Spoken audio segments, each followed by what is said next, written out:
दोस्तों, इन व्यक्ति को आप जानते हो? इस व्यक्ति को आप जानते हो क्या? जानते ज़रूर होंगे भाई। मुझे लगता है कि भारत का हर एक व्यक्ति इस व्यक्ति को जानता होगा। ये भारत के मशहूर यूट्यूब चैनल वाले ध्रुव राठी हैं। वैसे भारत के हैं कि जर्मनी के हैं, बहुत से लोग कह रहे हैं कि जर्मनी के हैं। हाँ, मुझे भी अब समझ में अभी समझ में आया। अब तक मुझे भी नहीं पता था जर्मनी के। लेकिन ये भैया जर्मनी के नागरिकता है इनके पास, तो अभी फ़िलहाल ये जर्मनी ही रहते हैं, वहीं से भोगते हैं ये। तो भाइयों, धुरंधर जो पिक्चर है उस मूवीज़ को इन्होंने प्रोपोगेंडा पिक्चर बताई। इन्होंने बताया आज की सरकार के द्वारा बनाई गई ये पिक्चर है, और जो इसके जो एक्टर डायरेक्टर वगैरह, इनको तो दलाल वलाल से लेके सब कुछ कह लिया। लेकिन मैंने सोचा चलो आपको भी बताता हूँ। क्या इन्होंने तो कह लिया, लेकिन उसके बाद में जब जनता ने इनसे जो कुछ कहा है ना, ये इन पे खुद सुना ही नहीं गया। किसी ने जर्मन शेपर्ड कह लिया, किसी ने जो मन में आया सो कह लिया। चाटू कह लिया, अप्पू कह लिया, पप्पू कह लिया, सब कह लिया।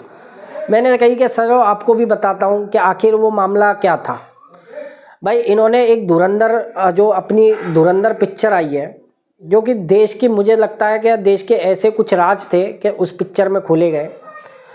तो उस पिक्चर पर इन्होंने प्रोपेगेंडा पिक्चर बताकर उसको बवंडर पिक्चर का नाम दिया, और उसमें एक अपनी खुद की एक AI जनरेटेड एक वीडियो बनाई, जिसमें हमारे PM मोदी की तरह एक व्यक्ति दिखाया गया है।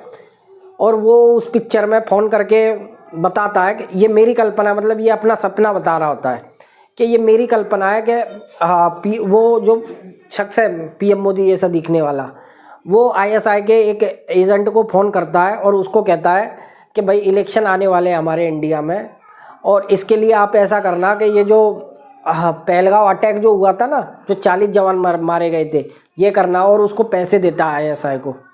उसमें मोदी की शक्ल वाला व्यक्ति ISI को पैसा देता है। बस भाइयों, फिर लोगों को ऐसी लगी, लोगों ने ऐसी उतारी सोशल मीडिया पर कि अपना कमेंट सेक्शन इसको बंद करना पड़ा, और अभी भी उतार रहे। मेरा भी भाइयों लोगों से यही कहना था कि भाइयों, कहना तो मैं भी बहुत दिन से चाहता था, लेकिन मैं सोचता था कि क्या किसी के बारे में कहना।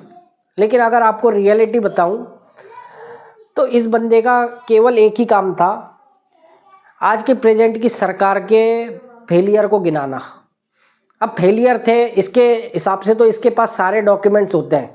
आप इसकी अगर किसी ने भी वीडियो देखी होगी तो सारे डॉक्यूमेंट्स वेरीफाई होते हैं, इसके अपने आप ही होते हैं।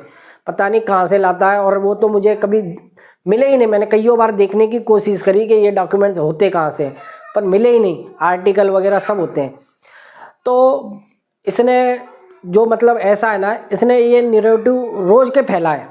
प्रोपोगेंडा कौन फैला रहा है, मैं तो कुछ समझता हूँ ये, क्योंकि आजकल बांग्लादेश में क्या हो रहा है हिंदुओं के साथ, अरे ऐसे टॉपिक पर वीडियो बनाता लोग समझते। लोग अब समझ गए कि मतलब यार पाकिस्तान पर वीडियो बनाया तो इसकी क्यों जली। जर्मनी में बैठकर यहाँ की सरकार की ऐस्तेसी मार रहा है तू, क्यों? कोई कॉन्ट्रैक्ट मिला है, ठेका मिला है, किसी ने ठेका दिए रखा है क्या? तो भाइयों अब मैं बताऊँ आपको एक और, मैंने ऐसे इसके 1-2-3 वीडियो मेरे भी नज़र में। एक अगर वीडियो बताऊँ तो एक था जो ट्रंप ने जो 50% टैरिफ लगाया ना, उस पर इसने बताया कि हमारी विदेश नीति बहुत घटिया है इस राज्य में। तो मैंने सोचा यार ये तो यार क्लियर नहीं गलत है ना। आखिर ट्रंप ने वो टैरिफ क्यों लगाया? आप सब जानते हो कि यार हमें केवल उसकी वाहवाह करनी थी, और वो नोबेल पुरस्कार के लिए बस इतना कहना था, हाँ हाँ भैया इसने युद्ध रुकवा दिया है, और बस काम चल जाता। लेकिन हमारे प्रधानमंत्री ने झुकने से मना कर दिया, और मैं भी छाती चौड़ी करके गर्व से कह सकता हूँ कि भाई हमारे प्रधानमंत्री नहीं झुके। मुझे भी अच्छा लगा। और इतनी सी बात के लिए तुम्हें पता है पाकिस्तान ने तो वहाँ पर कैसे चाटने वाले काम भी कर लिए, मिनरल्स वगैरह क्या क्या लेके गया, और पाकिस्तान की वाह भी हो रही है। लेकिन हमने ऐसा करने से इनकार कर दिया, तो हम पे 50% टैरिफ ठोक दिया गया। दुनिया जानती है भाइयों, इस सच्चाई को कोई नहीं बदल सकता है। लेकिन इसने क्या दिखाया कि हमारी विदेश नीति इतनी गंदी है कि इतने सालों की दोस्ती, ये अमेरिका से तुम इतने वहाँ मिलाए, तुमने यहाँ बुलाया ट्रंप को, और नतीजा क्या हुआ ऐसा, तो तुम्हारी दोगली राजनीति को समझ गए। मैंने कहा चल यार, अब बोल दिया है तो बोल दिया है। इसके बाद में एक और वीडियो में बताता हूँ, मतलब हर रोज़ इसका कुछ ना कुछ नया काम था, पता नहीं ये इसका ठेका ले रखा है इसने, मतलब ये इसको अपनी जिम्मेदारी भी समझता है कि लोगों को जागरूक करना ये इसकी जिम्मेदारी है। होगी शायद, पता नहीं है, कॉन्ट्रैक्ट होगा किसी पप्पू भैया वगैरह ने दिया भी होगा तो पता नहीं है। लेकिन इसके बाद समझ रहे हो ना, हाँ मैं भी समझता हूँ। तो इसके बाद में एक और बात बताता हूँ, इसी वीडियो से पहले का एक और वीडियो मैंने इसका थोड़ा सा देखा।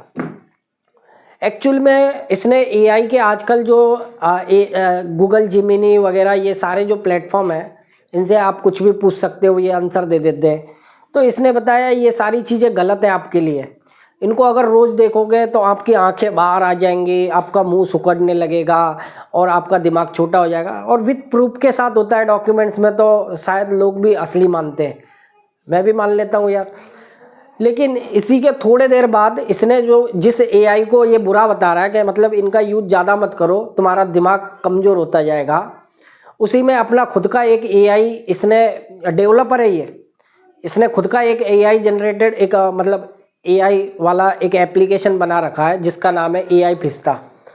अब ये उसको प्रमोट कर रहा है, उसमें जो कह रहा है कि मेरा वाला अगर यूज करोगे, ये वाले खतरनाक है, ये गूगल जिमिनी वगैरह ये सारे खतरनाक है और इनके ओनरों को कोई फर्क नहीं पड़ता है, लेकिन ये जर्मनी का जर्मन शेपर्ड है ना, तो इसको तो भारत के बारे में सोचना पड़ता है।